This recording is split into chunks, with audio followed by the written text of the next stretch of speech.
वालेकुम अस्सलाम मेरी बहन, अल्लाह आपको खुश रखे।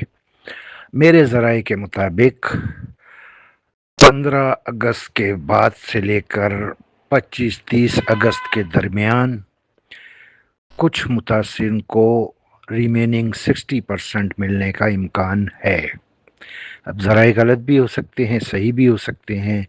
अगस्त का महीना तो शुरू हो गया है, ये तो आगे चल कर पता चलेगा। दूसरी बात ये कि सैफुर रहमान का ये स्टेटमेंट अभी तक मेरी नज़र से नहीं गुज़रा है कि जिसमें उसने ये कहा हो कि 25% कैशवर्थ के सिलसिले में मैं दूंगा, 75% राजा रियाज साहब दें। तो इस पर क्या तबसरा करूं, लेकिन अगर इस बयान में कोई सदाकत है, वाकई सैफुर रहमान ने ऐसा कहा है, तो इसकी कानूनी पोजीशन मैं आपको बता सकता हूं। कानूनी तौर पर अगर बात की जाए तो अगर सैफुर रहमान साहब नैब में ये साबित कर देते हैं कि कैशवर्थ के सीईओ राजा रियाज साहब थे या पार्टनर थे या शेयर होल्डर थे, तब तो नैब राजा साहब से भी वसूली के लिए राब्ता करेगी। लेकिन अगर वो नैब में ये साबित नहीं कर पाते कि राजा रियाज साहब सीईओ थे या पार्टनर या शेयर होल्डर थे इस कंपनी के, तो जाहिर सी बात है इदारा किसी की ख्वाहिशात पर फैसले नहीं करता। इदारा काम करता है कानूनी तौर पर, कानून की रोशनी में।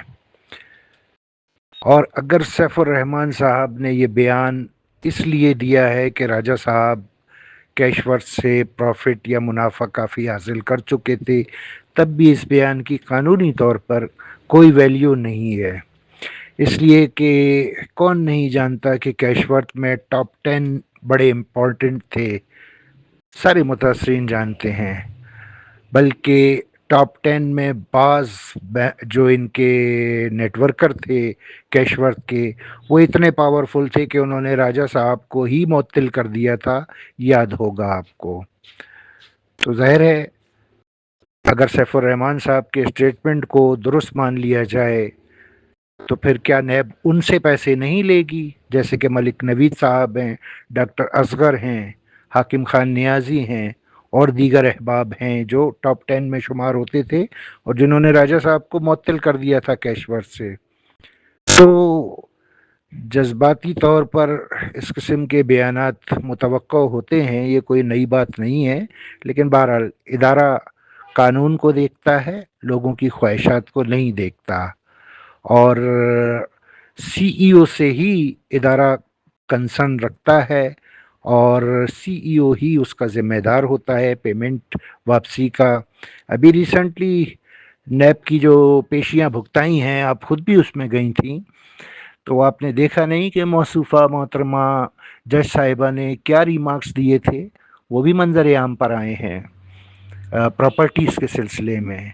उन्होंने कहा कि इससे तो इदारे को गर्ज नहीं होती कि प्रॉपर्टी जो है वो आगे सेल आउट हुई है या नहीं हुई है, हमें तो वो कमिटमेंट के मुताबिक पैसा चाहिए। और फिर 3 सितंबर की जो है डेट दी गई है। तो सेम लाइक दिस, इदारे को इससे गर्ज नहीं होती कि नेटवर्कर्स कौन थे इस कंपनी के या नेटवर्कर्स ने कितना पैसा कमाया, उनको सीईओ से गर्ज होती है। बाकी मैटर जो होते हैं वो सीईओ और नेटवर्कर के पर्सनल होते हैं और ये आउट ऑफ कोर्ट ही इन्हें सुलझाने पड़ते हैं।